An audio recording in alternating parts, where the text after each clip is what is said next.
All right. Good evening, TCNJ parents and maybe families. Welcome to our second caffeine chat of the fall 2021 semester.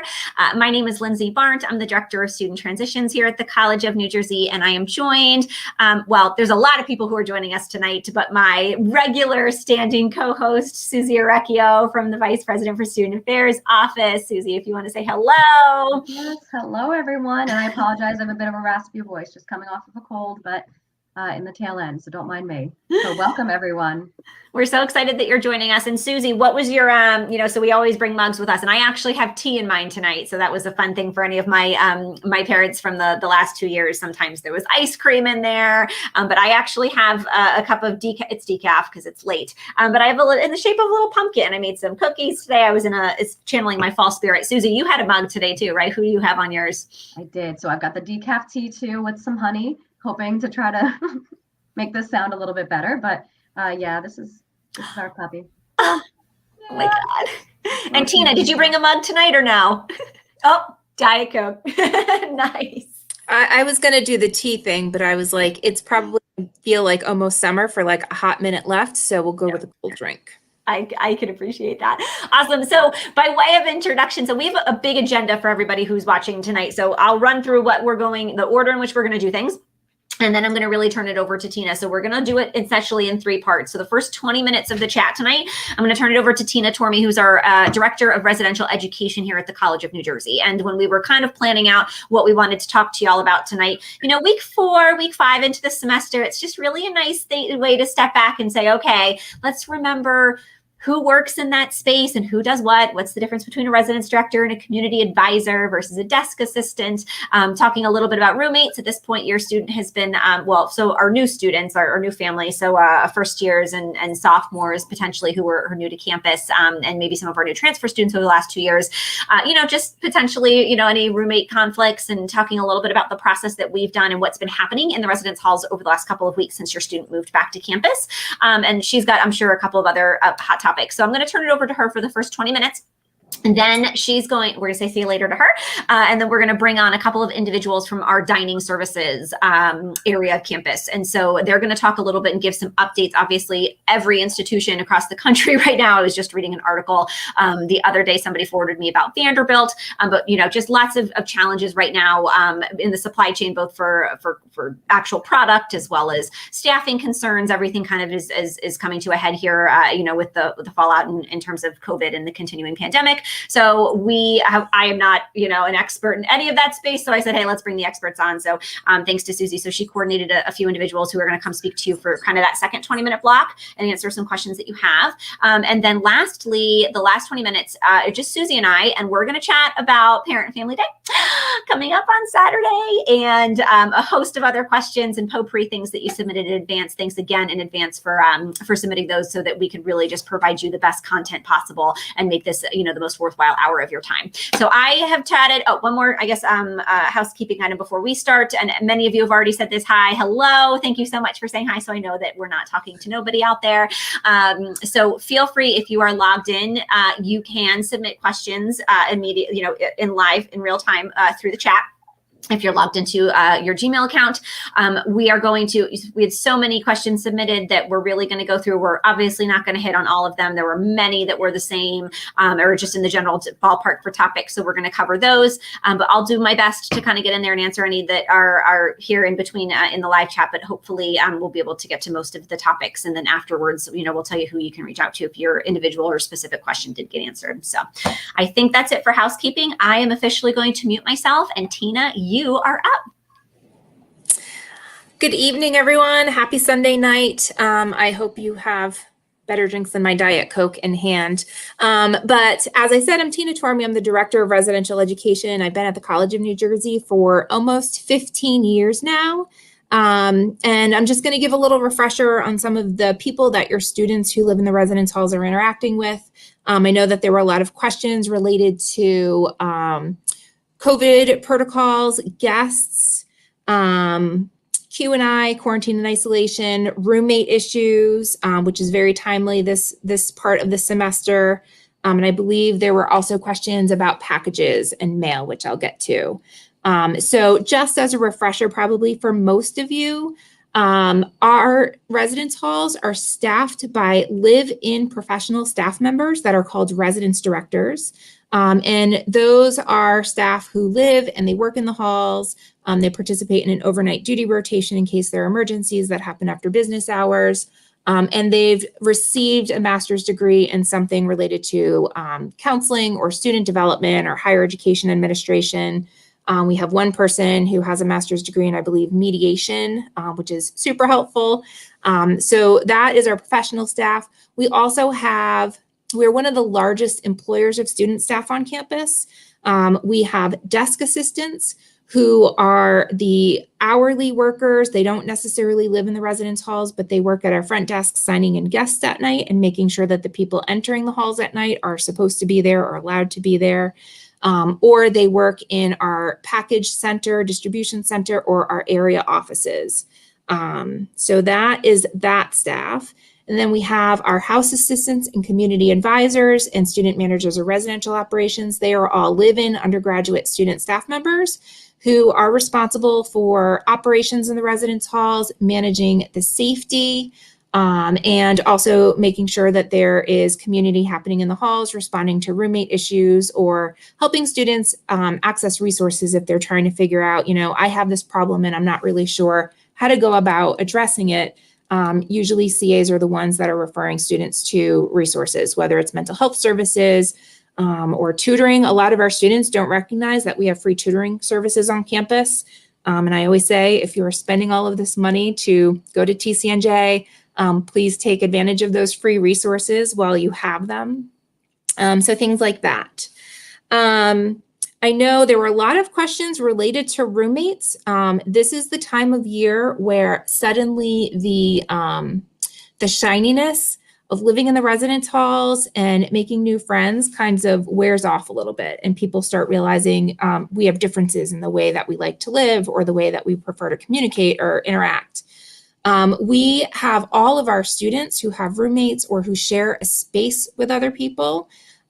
We have them all do a shared living agreement. It's actually administered through software, so we as professional staff can see exactly what the students agreed to.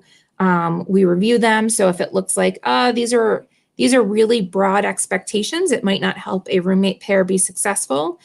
We will potentially go back and address that with the students and kind of coach them into coming up with something that's more helpful.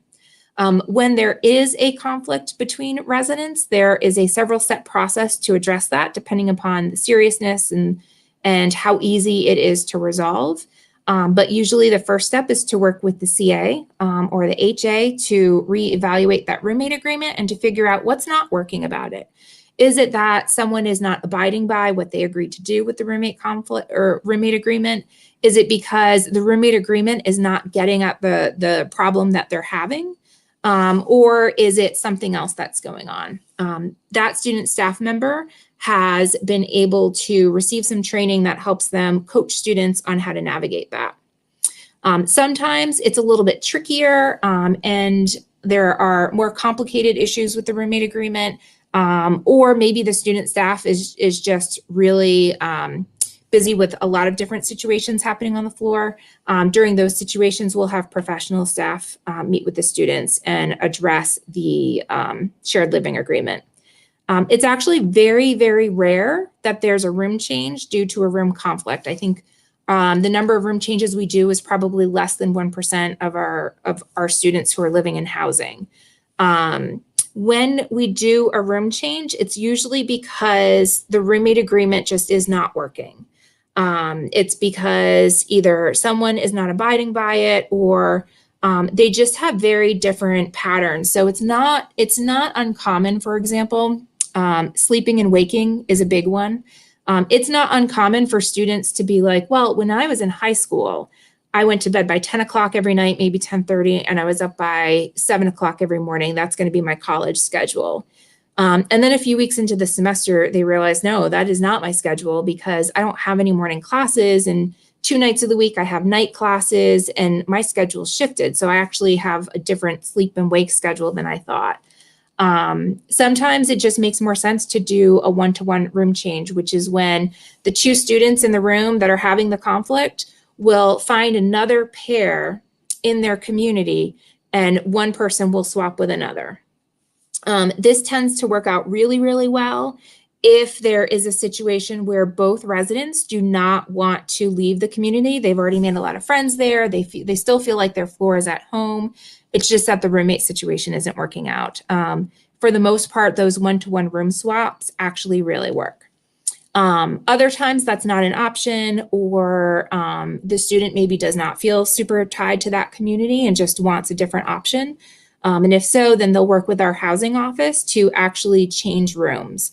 When we do a room change, that means they're moving into a room that has a space, either because it was never filled at the beginning of the year, or if someone moved out for some reason. They decided to leave school, they had a medical leave, something along those lines.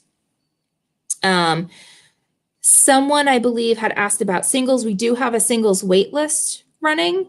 So if a student is really invested and really prefers to live in a single, they should sign up for that singles wait list, because that is responded to on a first come, first serve basis.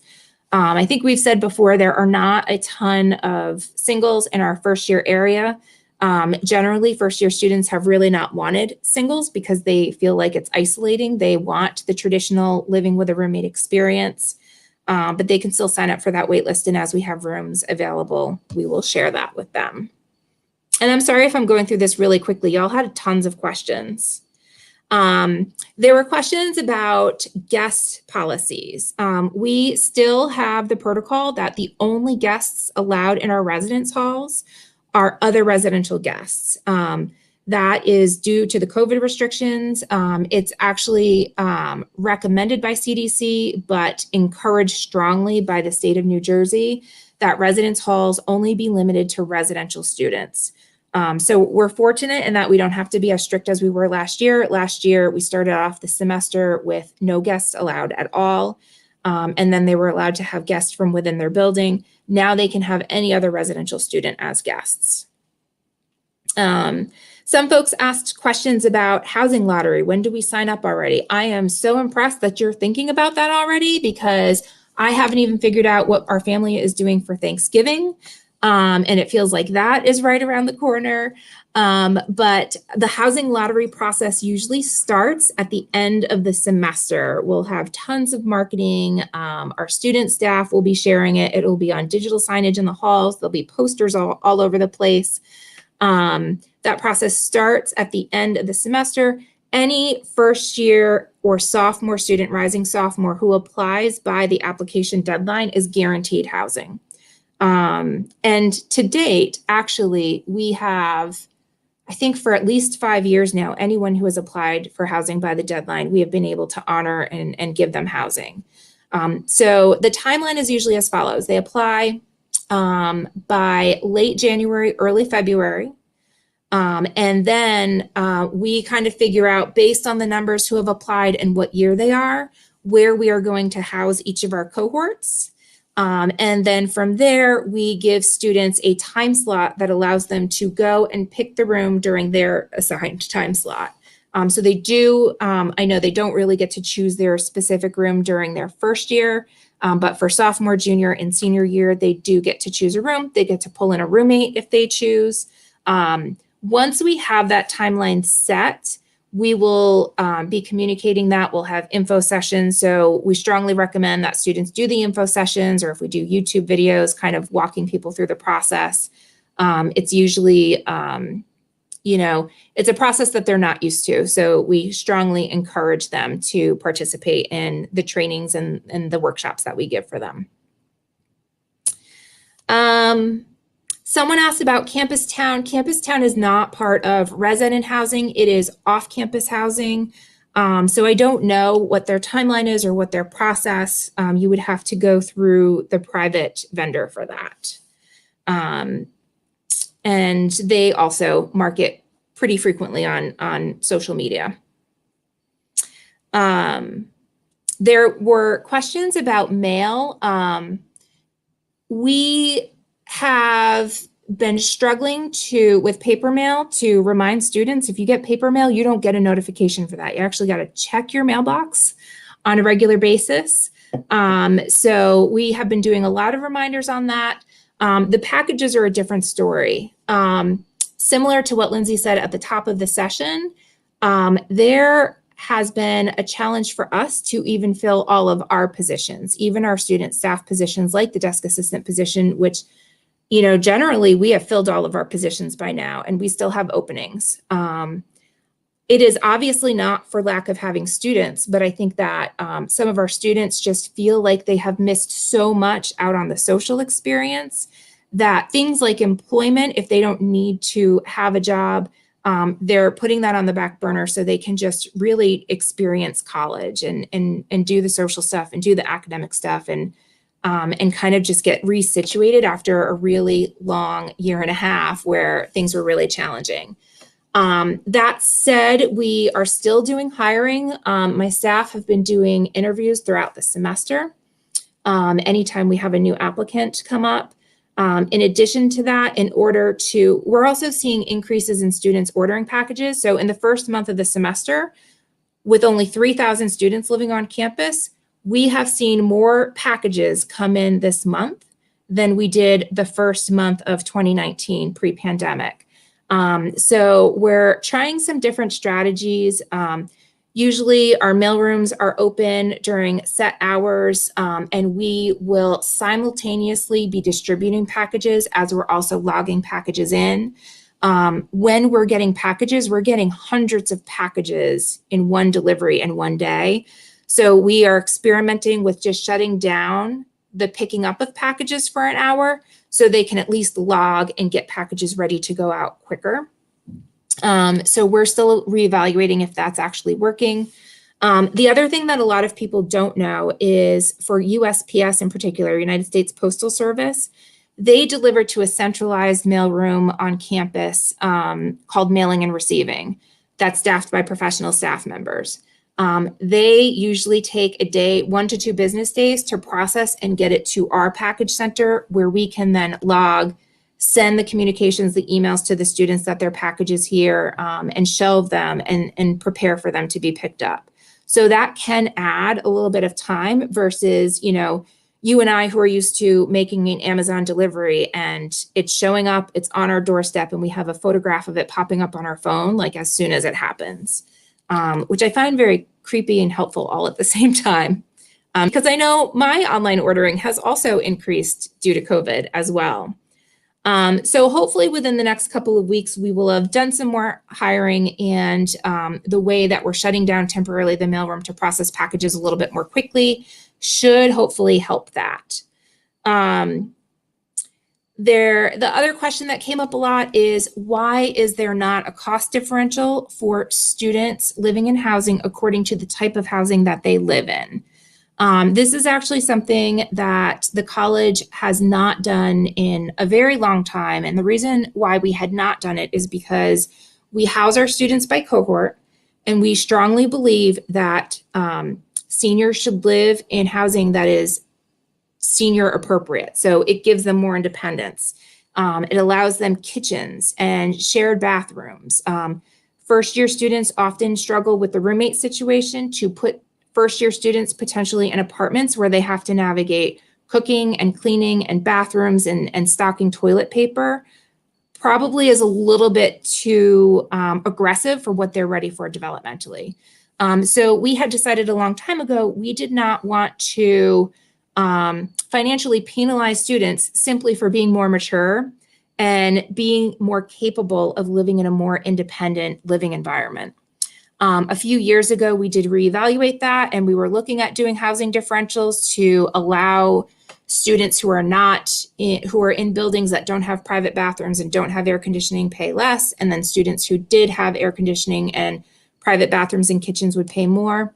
Our students hated it. We did some info sessions, and students really pushed back and said, no, we don't want students to be penalized financially just for developing and maturing through the housing process. We think in particular that definitely disadvantages students who are already financially disadvantaged. And we would prefer not to see TCNJ do that. So we took a step back from that, and then COVID happened. I don't know what will happen in the future. I mean, I'm sure that will constantly come up as a question. And usually when those questions come up, we do talk to students and see, like, what is your feedback? We want them to have a role in what we're doing and how we're operating. The last question that I saw related to housing was isolation and quarantine protocol. So when students, we have had some breakthrough COVID cases, and you can see that from the fall 2021 dashboard. It does not really specify who are residential students or who are not, or who are vaccinated and who are not, but we have seen breakthrough cases. So when that's happening and when housing becomes aware, either because the students told us or Student Health Services or COVID Comply has told us, we assist the student in moving to isolation and quarantine. You can go onto the housing website, and there is under services and policies, there is a link to a website that says health and safety protocol. That gives an updated timeline of what our guest restrictions are, what our mask restrictions are. There's also a link to our isolation and quarantine guide. Our professional staff member will make a phone call to the student who needs to move into isolation, let them know what the process is. We'll give them a cart. We'll deliver their new keys. We'll let them know what they have to do to order their meals for delivery through dining. We'll make sure they understand what they need to pack, because they do need to pack a week and a half worth of clothes and linens and stuff to prepare. They move into a double room, but they have it to themselves. It has a micro fridge in it. It has a private bathroom. It does have air conditioning in it. And they live there until they are cleared through either COVID Comply or Student Health Services. So that's the case for students in isolation. They can, by the way, get packages. So, you know, if a parent wants to drop off a care package, they can drop it off to Ike 114, our central office, and we'll deliver it outside their door. Or if you want to send them something via Amazon, our mailroom will get it, and the student just has to let us know that they're expecting it and they'd like us to drop it off. We have very few quarantine cases because all residential students are vaccinated. The only quarantine cases we would have is if someone is both symptomatic and has a known close contact who was diagnosed with COVID. If that is the case, those students will also go into quarantine housing. It's the same building that has our isolation housing, same protocols in terms of packing things, ordering meals for delivery, etc. I think that's it, but Lindsay, I don't know. Let me know if there were questions that popped up in the chat that you need me to answer. No, I think I got most of them. You referenced the website. Is it possible for you to send that to me so I can put it in the chat for everybody? Because I think that would be really helpful. Yeah. You know, I think there were just some kind of questions around that. I did put for everybody that is following along, I did put the link to the dashboard in there, but I'll go ahead and also add that. But otherwise, Michelle, I did see, can your child come home if they're positive? Yes, they can. We do ask them to think carefully about it. So we don't want them obviously going home if they're COVID positive and they have to use public transportation, for example, or we don't want them. We want them to make sure they're consulting with their family first. So if you have someone immunocompromised.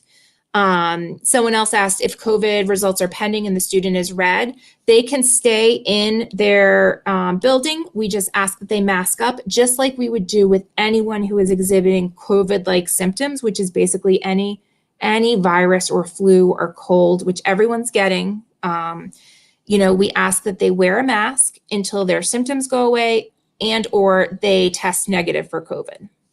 And we refer them to do two other things. We refer them to Student Health Services to coordinate testing so they can get cleared. And we also let them know about the sick tray form through dining so they can order their meals at the dining hall for pickup to eat back in their room or outside if the weather allows. Perfect. And then the only other question that came in, and this is probably not, well, one that you could maybe generally answer, but, not going to have an immediate result tonight. So somebody talking about submitting work orders, right? So this particular parent said that there might be mold potentially in her daughter's room. So is mold a common problem? And, what's the turnaround time in terms of those types of work orders getting addressed and rectified or remediated? Mold is a problem that we've had periodically. I wouldn't say that it's a common problem. We have taught or told students how to fill out a work order, and we encourage the student to do it because then they can track the progress of the work order. In fact, one of the building services supervisors was just at the Residence Hall Association meeting, kind of talking students through how to do this so they can track. I don't know what the turnaround time is for facilities and building services. It's not really my area, but if the parent wants to email housing@tcnj.edu, we can certainly look into that and see where they are in that process. And just an FYI, anyone who had submitted, we had a couple of facilities questions. I did go ahead and forward those all to facilities, just so that they were aware of any concerns that came up with that. But definitely something that I want to be highlighting, as Tina said, is encouraging your student to use that work order process and being the ones to submit that so that they're able to go back. They can see exactly who's read it, who's it been passed along to, and what's the status is. So definitely, if your student, that should be the first question: is did you submit a work order? I actually joke that the process of doing that prepares them for having a landlord, and dealing with negotiating roommate situations prepares them for future marriage. You don't want them to practice on a spouse. You want them to practice on just some roommate that they might have for a year. I did a trial run with mine to make sure I still liked him at the end of the first year. So, however many years later now, it worked out. But all right, Tina, thank you so much. There was one more question that I'll wrap up. You don't have to hop on because I know the answer for that. So essentially, Steve asked if a first-year student lost their roommate, how likely would they be left as a single through the spring semester?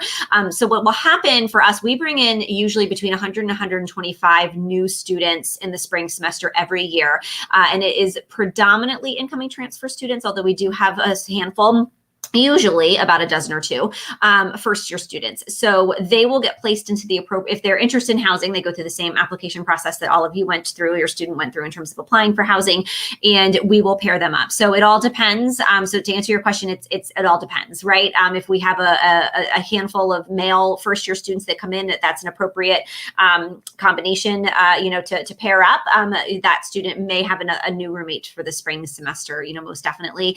Certainly more likely sophomore, junior, and senior level status, or not senior, but sophomore and juniors, because we do have more transfer students that are coming in. But and again, any freshman level transfer, so that would be somebody who did a semester at a previous institution and is coming to their second semester here at TCNJ, or any students who deferred or are coming in with no credit, just as a tried and true first year student, they would have that potential to be paired up with any first year students across campus that may have a vacancy in their particular room.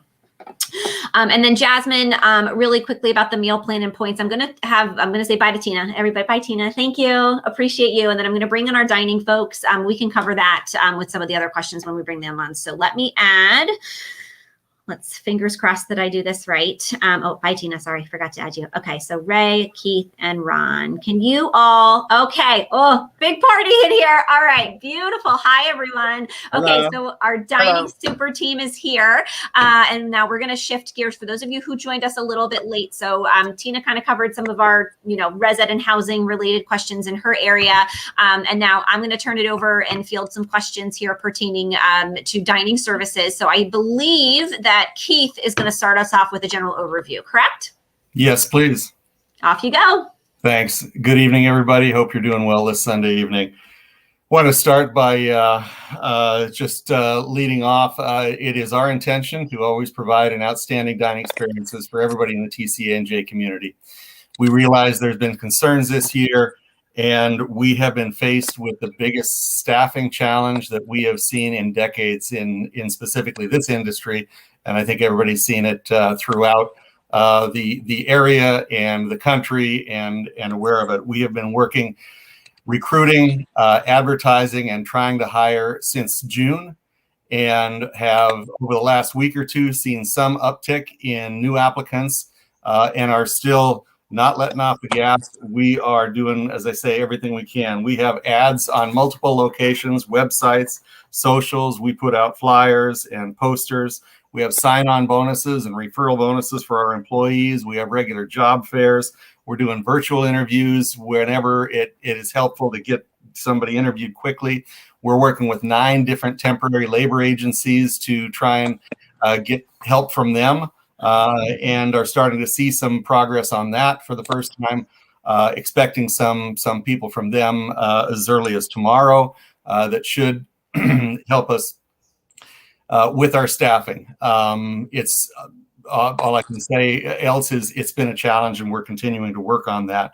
I know there have been some concerns expressed and some comments about some of the long lines. Again, that's directly related to the staffing, and it's also a little bit of that impact has even mitigated now when the students first start. Every year when we start in the end of August, beginning of September, we have lines because it seems that all the students want to eat as soon as that food is out for breakfast, and again, as soon as that food is out for lunch.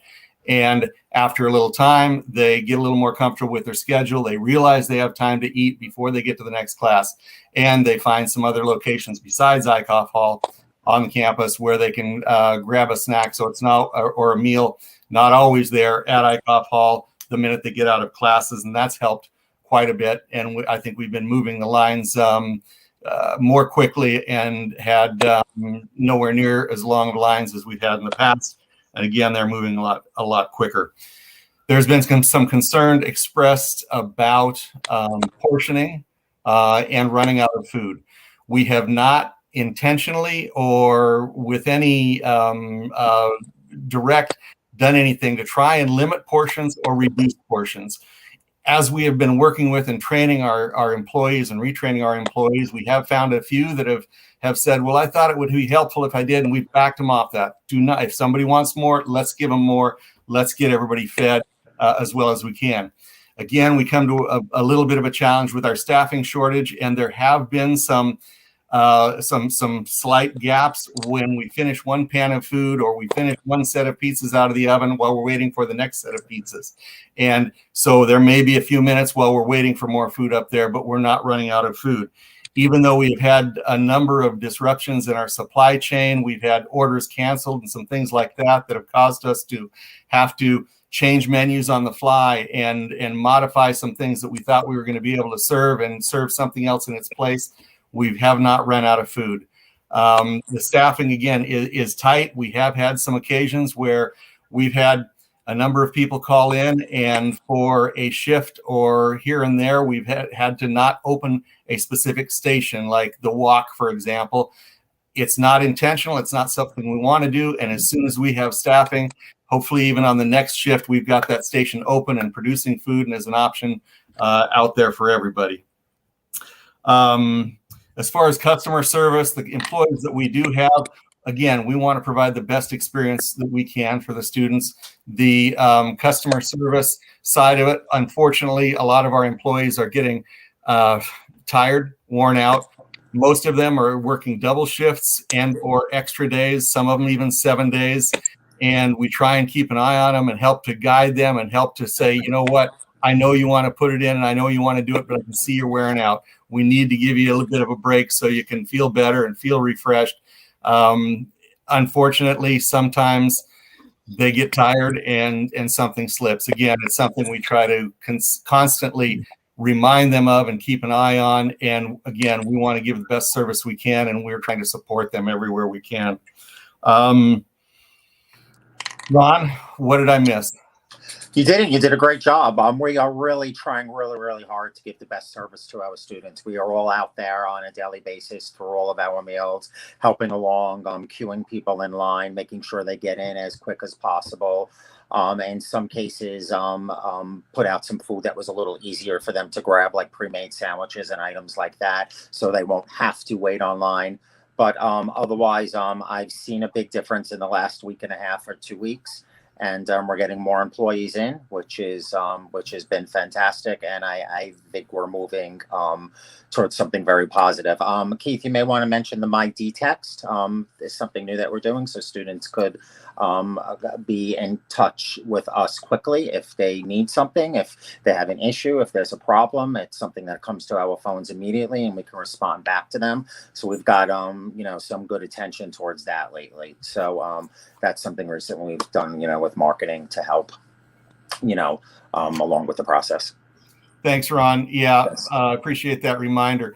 So the My D-Text program is a quick way to communicate with us that we're marketing more, and we've got some posters that we expect any time from the printer. We hope to have them on Friday, but didn't get them yet.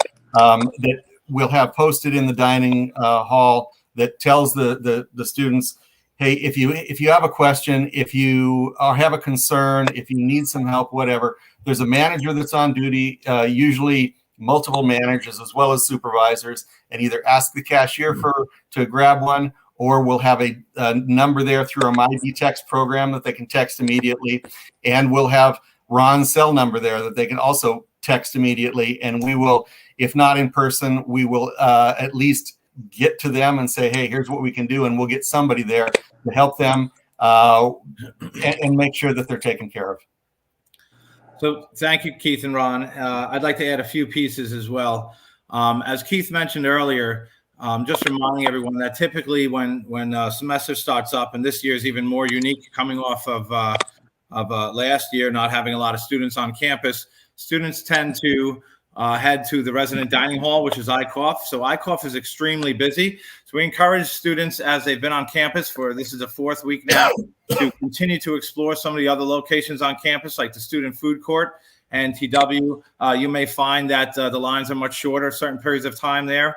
You're obviously still welcome to stay in ICOF, and we're focusing on ICOF as a team right now, not only with staffing, but making sure that we're present on the floor so that we can continue to manage the business and provide the best quality services possible. I did want to speak a little bit about the future of this, because I know everyone's other question is going to be, well, how much longer may this go on for? And I can tell you that there are unfortunately national supply chain issues out there. As Keith mentioned earlier, there's been several days, almost I'd say at least once a week, where the supply chain has they've canceled our orders. We've had to send team members up there to pick food product up. So what we've done in the meantime is we've opened up and are working with different supply houses and different vendors to continue to source food. The issue is that they all have these problems at some point in time or another, and it will most likely continue throughout a portion of the fall semester. I do hope that it is resolved by the time we get most of the way through the fall semester. But everything we've heard and what we're experiencing out there in the industry and what we hear from other colleges that we are affiliated with is that they're all having a lot of the same challenges. So I would just like to say to everyone, there is a lot going on, and we understand and really want to provide the best service to students. We want them to feel comfortable coming to school and to have a great experience on campus. So please reach out to the team and reach out through My D-Text, and we'll continue to manage the business as best as we can so that we can provide a service. And we'll try and keep the student population and any others that we're communicating with up to speed as to what's going on, what may be changing. And as Keith mentioned earlier, since the beginning of September, I'll say the middle of September, we are starting to see an applicant flow increase. So we have hopes to have additional staff on campus in the next 2 to 3 weeks. And we're also working with local agencies to try and find staffing as quickly as possible to resolve some of these challenges we're having. But we'll continue to manage and appreciate your patience. And just wanted to say that again. Thank you. Okay, so let me field you all a couple of questions that have been coming in on the chat. So the first one is just if students have concerns with the quality of the food, what's the email, what's the person, what's the process for them being able to communicate that to the dining services team? Well, I think quite honestly, what we prefer most is for somebody to bring it to someone's attention immediately. That's the best way that you could resolve something quickly. We found that there have been, there are times when there are issues with food quality, and that's what managers are there for, so they can manage through that process and try and resolve it. And there's other times, sometimes there's misconceptions. We've heard things about, maybe being out of a certain fountain tap of soda and beverages like that. Often those machines, a tap or two may run out, and then, the manager may become aware of it if they didn't catch it the first time, and then it just takes a few moments and the product's right back up online. However, there are multiple machines throughout the dining hall, and they all run with separate individual product. So if you don't find something that's working at one location, you can go to another. And if you have a problem with a food product or something you're having, don't hesitate to reach out to or ask an employee to grab a manager. That's the best course of action. Then the second one I would say is My Detext, of which the team is working to have more communication and signage up to make that easier for people to sign up and be available, because I'm not sure everyone knows about it. And then obviously, we have no problems contacting people back and talking through some of those challenges as we go forward. And then, I turn it over to Keith. I'm sorry I jumped on you real quick, but feel free to add anything if I missed. Keith, you're on mute still. Rookie mistake, sorry. We are and will continue to be available. And we, as Ray said, we want to fix it right then as quick as we can.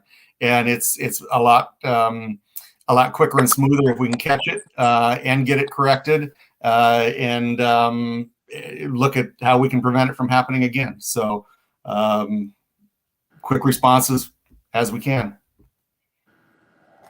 Okay, great. And then I know there's a bunch of questions that are coming in. So let's clarify a little bit how the meal plan works, because there was a question or two about that. And essentially, so the meal plans have two components to them, right? So you have your meals per week, which is the swipes that get you into ICOF, which is the main dining hall. And then you have to each, based on that number, I think it was like 15, 17, 19 or something like that.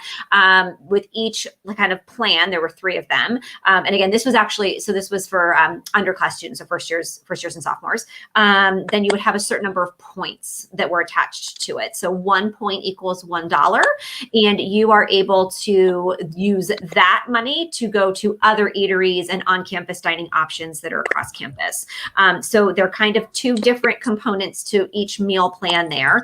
And the question that I did get, and I don't know if you all have been considering this, if it's on the table, if there's any conversations, but a couple of parents have mentioned, has the college been talking about maybe exploring the option of being able to use swipes elsewhere if there are challenges with lines or some of these other things, because essentially they have, you only have that limited number of points to be using at places like the Stud, the Broward Student Center for some of those eateries.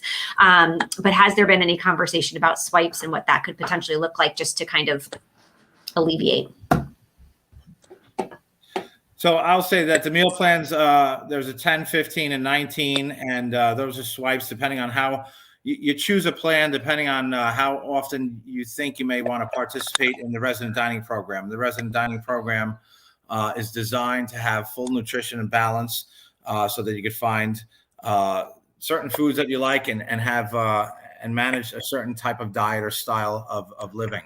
The points are designed for the other retail locations on campus and are available to be used at any other location on campus that takes points, and that's all of the others. And every plan has a reasonable amount of dollars on them, so the points are to be used. In other words, if in the future, if you want to have a plan with more flex dollars and you choose one with less swipes, and it's kind of a trade-off, you balance them back and forth. So there are different plans that provide different opportunities for students who may want to participate more in retail and some of the outlets that we have over there versus the resident dining program. Okay, great. And then I think just in the spirit of time, because we have a little under 20 minutes left, is there like a general inbox or email inbox that if any families or students have any kind of specific questions? And, I think it was great to have kind of actually, let me step back for a second. I think it was really great that if there's a quality issue, to speak to somebody right in that moment. And my recommendation, because the students might not know who works, there and who doesn't, right? It's, they have uniforms and whatnot. But I would say, if the people are busy serving the lines, I would imagine that like the cashier is probably a good place to just kind of start to ask that particular person, like, where's the manager on duty? So just kind of navigating through somebody who maybe hasn't been in the space and hasn't seen it. Because again, with COVID, a lot of our families haven't had the opportunity to go into ICOF, right? Unless it was on a tour or something like that. So I love that. But if there's anything that happens after the fact, or if there are families that are concerned, is there like a general email that they can be sending their questions There's to? no general email at this time. I think the best communication method is the MyD text, because that's instantaneous. It'll go to the managers, and a general email would mean that there's somebody that's going to sitting at like some sort of base waiting for them to come in. The MyD text goes instantly to their phones, and they can actually text back and provide an immediate answer. That seems to be what is most preferred in society today as far as quick response. And we'd recommend that contact, and we can give that information to you later so you could put it out there in one fashion or another. Yeah, is there like a website, or like is it somewhere on like the Sodexo the TCNJ Sodexo website that I could point them to now? Well, they're working on getting it up, so maybe we should circle back tomorrow or somewhere early in the week, and we could share that with you. And Susie, we can send a follow-out email to this this one to all the students, or to all the families at least that registered, and we can get that information to them. Okay. All right, great. Well, thank you so much to Keith and Ray and Ron. Really appreciate you spending a couple minutes with us tonight answering some of those questions, and to all of our families. We'll get you that information about the MyD text, within the next couple of days. So thank you. Thank you. Thanks for having us. Have a good night. Of course. Thank you for being here.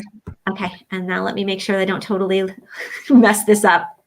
And then there were two. Okay. I think it's just Susie and I. Very good. All right. So Susie, why don't we have about 14 minutes to go? I really want to make sure that we cover Parent and Family Day before we move on to anything else. So why don't we start there? And you can just give a brief overview of what we can be expecting for Saturday. And I'll quickly scroll through and see the rest of the questions that were submitted that we have to cover. Sounds good. Great. And just so people know, any of the questions that you submitted, whether they were dining related, I guess specifically, because I know there was some a little bit left over, all of the questions that were submitted, which I'm kind of seeing some themes here, those have all been forwarded to dining as well. So they have every specific kind of concern or question that had been passed along. So just wanted to share that. But okay, Parent and Family Day. I'm going to have Lindsay send the link, the Parent and Family Day website. So this year it is Parent Family Day is occurring in combination with Homecoming, which it will be the Saturday of Spirit Week. So all this week, there's going to be events kind of happening every day that student government is hosting, Monday through Friday. And then on Saturday, we have Homecoming and Parent and Family Day. So on the link that Lindsay is going to share, I'm finding it. I'm sorry. No, you're good. So at that link, that's where the registration will be. So if anyone hasn't registered yet, I would encourage you to register. There are a few events that are happening on Saturday that you need to just show your proof of registration. So that would just be a simple, showing your phone with the email confirmation. It's a free registration. It also, you will be able to receive, there's going to be the homecoming football game. You'll be able to receive with your registration confirmation 2 free tickets per family. So there'll be a will call table open between 12 p.m. and 2 p.m. And that's where you can show and get your 2 free tickets for your family. So also on that website that Lindsay shared a little bit further up, there's going to be the schedule. So there's just a variety. I don't want to spend too much time talking about each specific event. There's just a variety of really great events going on, both coordinated by Student Affairs as well as kind of co-coordinated with student government. They've really planned some really awesome events as well. So we're really excited and just excited to see you all and kind of have time in person and to kind of have that campus experience. So that's something we are looking forward to. There are some health and safety protocols. So if you go to that link, there's going to be some information. Specifically want to highlight masks are going to be required indoors, at least if nothing changes as of this time, but masks will be required indoors.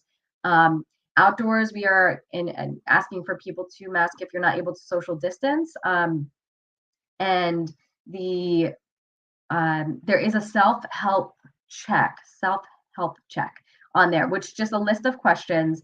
and to go through them. And just if you answer yes to any of those questions, we are either you or your family member. We do ask that you stay home in order to keep our community safe. So definitely would encourage you to review that website and let me know if you have any questions. We have our contact information at the bottom. It's just SA for Student Affairs at tcnj.edu. So I think that was the high level stuff from. Yep, Susie, just one question came in. Do the student need to be register the student for the football game or other activities, or is it just parents who have to register? So in the registration, we do ask just to include the number of for your student. So, you know, if you have one student and it's 3 of you attending plus your one student, you just register for 4 people. The number of football tickets, it's just across the board. It's going to be 2 tickets per family, regardless kind of what the numbers are. But the student doesn't have, the student's free if they show their ID. So they don't need a ticket. And then there's also on the website, there's a link for what the ticket costs are for kind of the ages too. So there's the tiered costs. And then what about soccer? Do the students have to pay to get in for the soccer game as well? I think it's the same. Students specifically is you show your ID. Yep, that's what I thought. Yeah. Okay, great. Why don't I go ahead and tackle some academic related questions while we have a minute or two, and then we'll circle back. Does that sound okay? Yeah. And then I can circle back and kind of, if we have time, I'll go through some of the other ones. Perfect. Okay, you'll have time. So I talk fast. Everybody here who knows me knows this.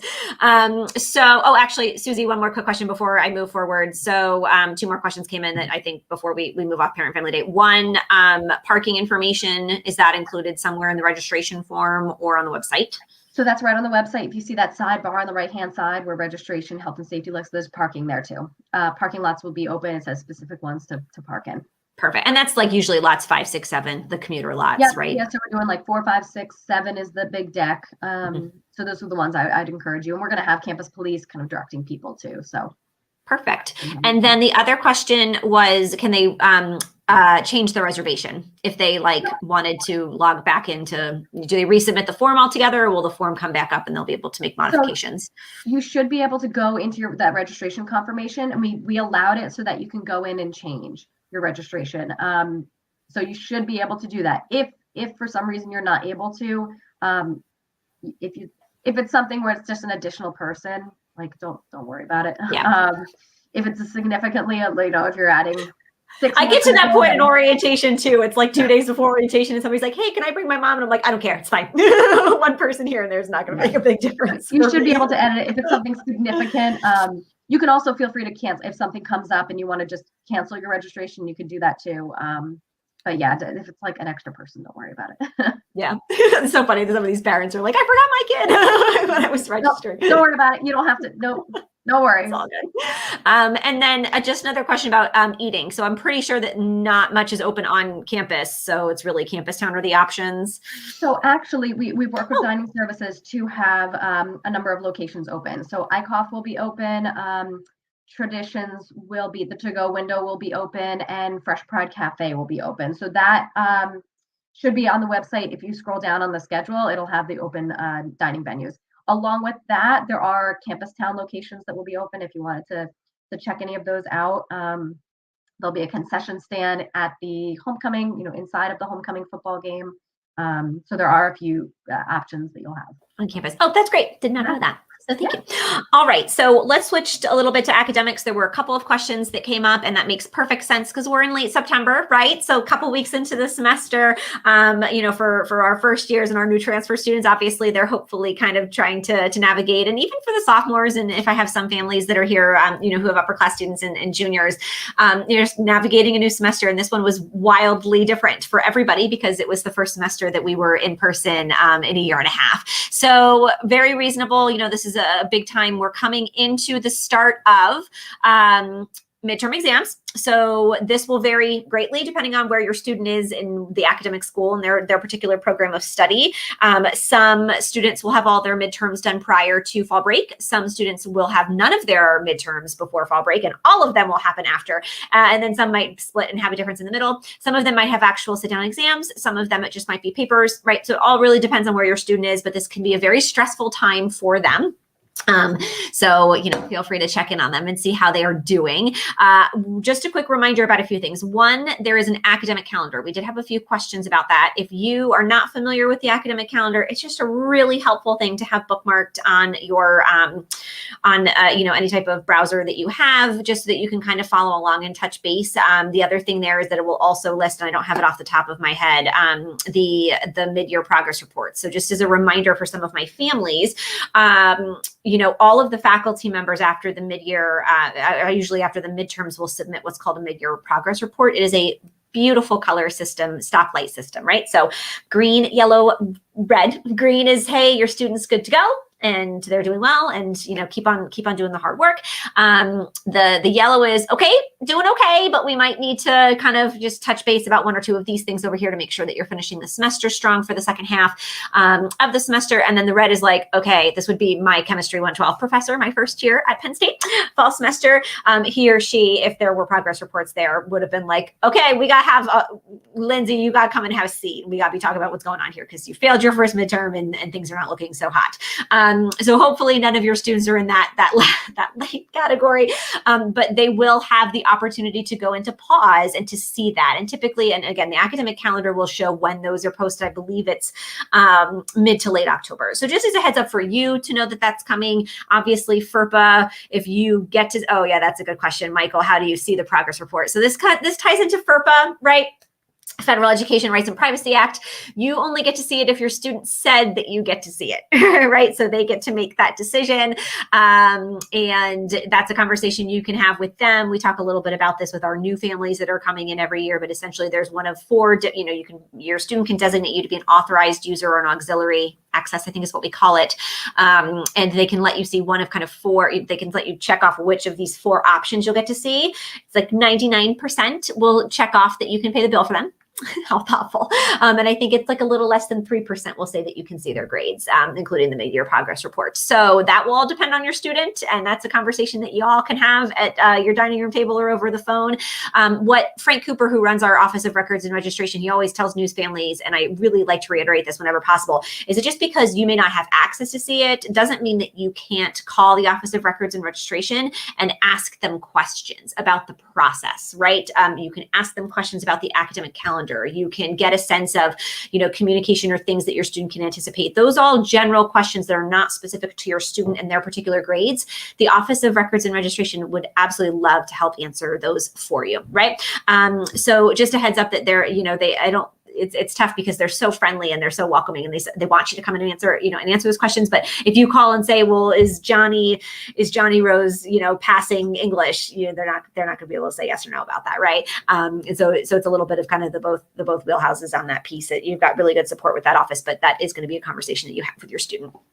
So when I turn it over to Susie, because I can't do 8 things at once, I will come back and I will send you the link to the academic calendar. Susie, did you give it to me in the chat? Or no, not yet. Okay, I'll go back and find it. But I will find that. I just want people to know that I'm not able to send in the chat, so that's why I'm like, Lindsay has to kind of manage all of that. So that's why when I start talking, Lindsay will start. It's a back and forth. I know it's a great system because it'll allow the information to still be available later, but like in the moment, it's juggling behind the scenes here with all those pieces. Yeah, it's just me. I'm the only one that gets to do the chat. So I will send out the link for the academic requirement. For the academic calendar for that piece. But just to be mindful of that. Also in the academic calendar, we did get a question or two about final schedule, so that will be on there. There was a question about finding information on study abroad. The Center for Global Engagement has been doing a ton of info sessions. So this goes back to kind of something I've been plugging along in every chat that we've done so far. If your student is not following at This Week at TCNJ on Instagram, they 100% should be doing it. If they are not on Instagram, and we definitely have some students that are not in the social media space, they get an email every week as well. So we cover them on both ways. They get an email with the events that are coming up for the upcoming week. But I follow This Week at TCNJ on my professional page, but also my personal page, just because I like to have an idea of what's going on campus. And I know that the Center for Global Engagement has done a bunch of info sessions about that. And obviously that's really important because we want to, as things are changing daily or even weekly with some of these restrictions for some of these countries and traveling. And we have certain majors here at the college that have a requirement of doing a study abroad experience tied to them. Just really such a great resource for them. So information can be coming from that office, and I would encourage you to do that. Have your student do that. And then the last big one, at least to kind of touch base about now, is contacting the advisors and changing majors and adding minors and all that good stuff, right? So if your student, I always, I told the new families back in August in my last chat, do not have your student email their advisor on the first day asking for an appointment about their spring schedule, right? We wanted your student to get here. We wanted everybody to get started and get reacclimated with in-person learning. We wanted to, give a couple weeks into the start of the semester, finding groove, working on like that new time management balance. That's been a big one for all of our students, regardless of whether they're first years or whether they're seniors, is just kind of refinding that balance between extracurriculars and having a little bit of a social life, as well as kind of getting it done inside the classroom. Oh gosh, I lost my train of thought. Where was I going with that? Oh, okay, advisors. So now, October is going to be the time that is more appropriate for your student to be reaching out, or the advisor might be doing that already, just to say, hey, when are we going to set up can we set up a time to discuss what my spring schedule is going to look like, planning for that next semester. For my new students, my new first years, your student has to meet with their advisor before they are able to register, right? There's a hold on the account. They cannot go in and start registering for classes until they have that hold removed. And that's just so that we have that conversation, so that they're being really intentional about making sure that requirements are being met and that the sequence for their particular major is being followed. We do registration again on the academic calendar, which I will send a link for in 45 seconds when I'm done with this chat. There will be the registration window. So it's a 2-week window that we have for registration. It's the first 2 weeks in November. All right. And you are assigned a time slot based on the number of credits you have. So if you're my family with a first year student, they're going to register the last 2 or 3 days of that period, right? If you're a senior, you're a student who's a senior, they're going to register first, and then it kind of goes down based on number of credits from there.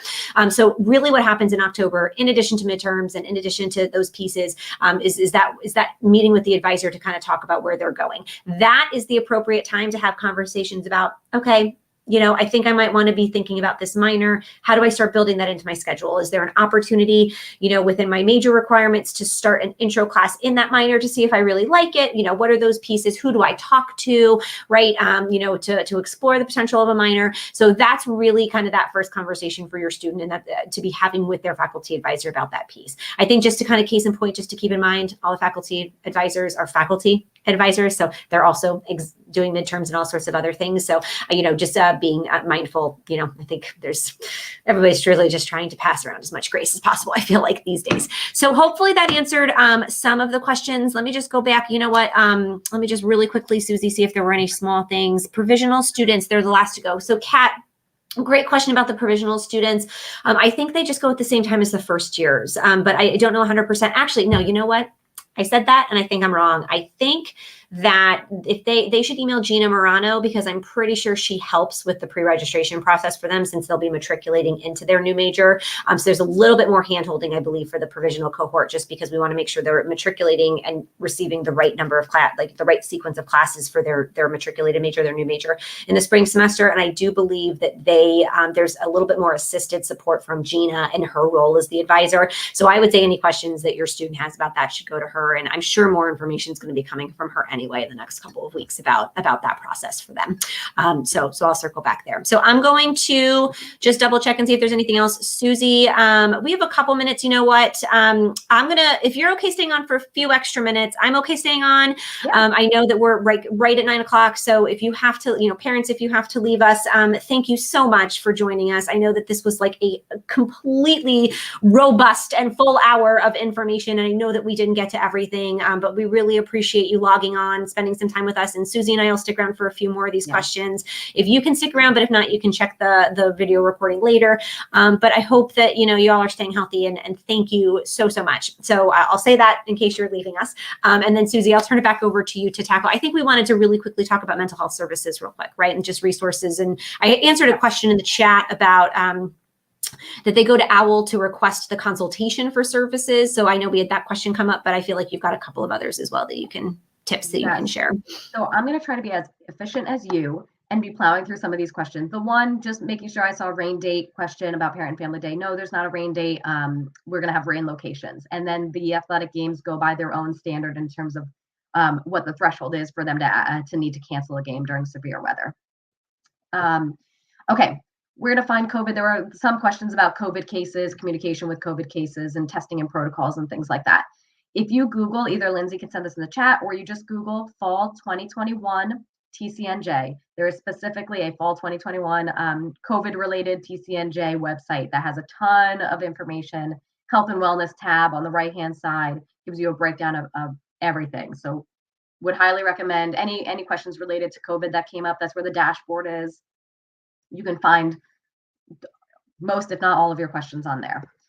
And then talking about communication, campus-wide communications, if there's any changes in protocol. So hypothetically, if there's an increase in cases that triggers some kind of change in protocol and that goes campus-wide, those will be sent to, as we've been doing the updates sent to our families, our parent family email list, we would be doing that as well. Okay, scrolling. Talking about involvement opportunities. So like Lindsay said, I won't repeat that. This week at TCNJ is definitely what they should be looking at. There's that weekly email. Being involved with student organizations, great way to kind of facilitate friendships and get to know people. Question about internship and career opportunities, Career Center. Definitely check that out. You just do career.tcnj.edu. That's also where you'll find Handshake. That is where you'll be able, your student will be able to look up internship and career opportunities.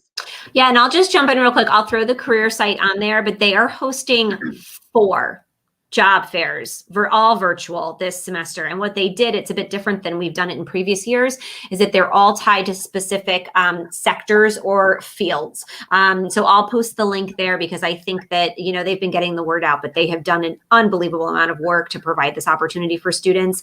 So definitely take a look at that and make sure that your students been looking at that as well.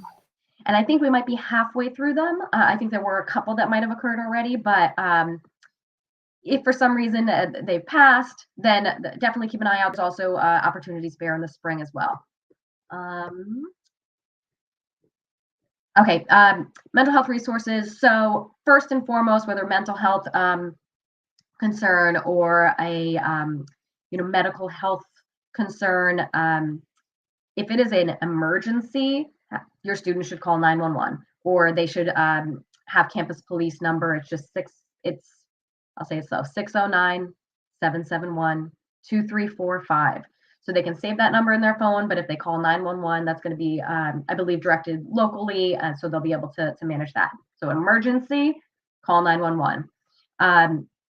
If they want to be requesting services, there's the CAPS website. It's Counseling and Prevention Services. This one, you actually have to go directly to the website. So Lindsay, if you can send that one, it's just caps.tcnj.edu. But you just have to print that, type that URL in, just because it's a brand new site and kind of working to get that public. So that has a request for services on there. It has all information about resources, mental health related, and that is a really broad spectrum of services that they provide, mental health services, AVI, anti-violence initiatives, of course, long list is blanking on me. Yeah, right now. no, that's okay. I'll just jump into and I'll say 2 things. One, they have just started, there's workshops. So that website, that caps.tcnj.edu, there are, obviously there's requests for services for individual one-on-one, right? And it's short-term therapy and care, and then obviously if we find that a student needs more kind of a long-term process, they'll connect and we'll figure out a situation for them, for a licensed therapist or whatever the case may be off campus. But they do group sessions, which are awesome. And they are filling up, I think, probably faster than ever before. So that information's on the site. And they also have a really cool new service called Let's Talk. And it's like, I think I was saying this in the last chat, but it's basically like a 15-minute just like checkup from the neck up, right? So like, hey, how are you doing? Like, let's talk about some things. And just kind of based on where the student is, they can, just provide like a quick touch base of like, okay, well, maybe you consider this or here's that for that. So, just really kind of multiple different touch points and opportunities to connect with CAPS, which I think is huge. We did an event on Wednesday that was called Friendship Speed Dating. So we had about 20 students show up, and they just kind of rotated, and each table had a topic, and then there were like conversation starters. And we said, okay, 4 to a table, and then they had to kind of rotate. They got to meet new people and all those types of things. I know that there was a question about, kind of tying back to involvement with students that are looking to kind of get out there and meet new people. We're not holding hands. I think somebody had made a comment like, well, what are you doing to help my student get involved? Well, there's only so much that we can do, right? And I think that the important thing is just to really say, you know what, we're providing opportunities, right? I cannot go to your son or your daughter's room and say, hey, you need to come out and go to this event, right? There are, it's going to take a little bit of that effort, kind of that initial putting yourself out there. But I promise if your student does that, if they, they're going to find their people, and it could take some time. Let me just reiterate that for everybody. I tell my students during welcome week, when they're my orientation leaders and they're talking to students, and even then, years later, you'll look back, like, I didn't find my people till sophomore year, right? And it took a little while because the people I met initially, maybe the values didn't line up, or maybe it's like, yeah, they're nice people, but like they're not, the people that I want to spend my time with. And time, thinking back to that notion that time is the most important currency that you have, right? Because it's the thing that you get to spend, and you have to spend it wisely, and all those pieces. So, just hang in there. But, there's lots of events that are coming up. I know my office is doing a bunch. I will also do a plug. So the students don't know this yet. They're getting this email this week. But I am putting together a faculty and staff panel for late October. I think it's, I don't remember if it's the 20th or the 27th, that talks all about advice on how to be building a mentoring relationship, right? So like if your student wants to kind of, do that initial outreach and just start to really build a good foundation with their faculty advisor, or, whether that's a new student or whether that's somebody who maybe you just had a kind of a peripheral advice, just like a very basic advising relationship, but you want to deepen that a little bit, right? Or staff, like how do you kind of approach and start to create maybe a potential mentor and a staff person on campus? Because there's so many students that fall into that bucket, staff members who could be great mentors. So we're doing a really cool event in that space too, that the students are going to find out about. This little like shameless plug there. But the events, all this to say, there's so much programming, so much that's going on, and so much of it's, some is virtual, but a lot of it's not. A lot of it's, in person, to really have your student be thinking about that. And also shameless plug for the Fall Leadership Conference. That's going to be the week of October 4th. I'm doing a session. I don't know, Susie, if you are, but there's a bunch of people in student affairs that are running sessions for it. Just another really good opportunity to get your student out there and get them a little bit more connected with the college. So more to come, but I just wanted to kind of piggyback and touch base on that, touch base on that involvement piece as well. Perfect. Thank you, Lindsay. So another piece, student health services, a couple of questions had come up. I know there was something about their student being turned away, and I wasn't sure because I know there's urgent care, which is in Campus Town, that is not affiliated with TCNJ. Student health services is our health services department. That is located in Eichhoff, room 107. If you go to health.tcnj.edu, Lindsay can set that in the chat. That has all information about how to be scheduling an appointment. I don't know. I haven't heard about anything about anyone being turned away. Yeah, me neither. So I don't know if maybe they were trying to walk in, but OWL is how you would be able to make an appointment. So would encourage making an appointment. They offer both virtual and in office. And then let's see. And then really, another big plug for the flu shot. So I know that information just went out to everybody last week from Janice. So all of our residential students are required to have one by December 1st, something like that. So, just to make sure that they do need an appointment for that. And again, to Susie, I don't 100% know if they need an appointment for student services. I don't know if they're doing drop-ins or not, but I know for the flu shot that you had to, I went in and logged in to do it, which was very easy to do from my perspective. So honestly, when I looked at the website, I did not see anything on there indicating walk-ins. So definitely encourage making the appointment. So I don't know if that might have been the issue, but your student can make it through OWL, which is right on that health.tcnj.edu website. And that you should find kind of all student health services related questions on there. And I think that those were the. There was some questions about like inclusivity and kind of safety measures related to that. So couldn't remember if Tina had touched on this, but there's housing options for gender inclusive housing. So we can share that information. And just in terms of any, we have our Division of Inclusive Excellence. So that is diversity.tcnj.edu. And that is something where you could find information on resources, events, and there is a form there for any, if there's a bias related incident and someone wants to complete a form for that. We highly encourage, anyone who's experiencing any kind of bias or sees any kind of bias occurring, they can submit an incident report for that. Yeah, So I just put that in there. Okay, so I think we're probably good. Remind me, Susie. So if they email essay@tcnj.edu, that's the email. Okay, so if if you still had an outstanding question, if we didn't get to your question tonight, Susie thankfully has some students who can be the gatekeeper for that email account. And she can make sure that we're forwarding that to the appropriate person to answer questions about. Obviously, she'll tackle Parent and Family Day stuff, and I'll try to kind of chip in and answer any other questions that I can help here. But I think that, oh yes, Karen, thank you. So Wi-Fi. So that's a great question. And I feel like there might be a couple people who've done that, but then I also ran into our CIO and she also heard that and she was confused because, this was again a couple of weeks ago, but she was like, there's talk about Wi-Fi issues. And she was like, can I come on your chat? Like, can I come on your parent chat and talk about Wi-Fi? And I was like, yes, Sharon, yes, you can.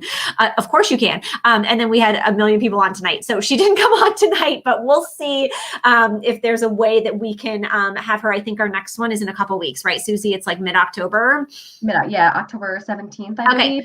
And just as an FYI, in any of those questions that you submitted that were specifically related to Wi-Fi or IT, I've already taken those and forwarded them to our IT department. Oh, you're the best. That's awesome. Thank you. But yeah, I know she specifically asked. She was like, can I come on? Because I just feel like, and she's A, brilliant to begin with, but B, really knowledgeable about the Wi-Fi. So let's see if we can, Susie and I will do some work and we'll see if she's free.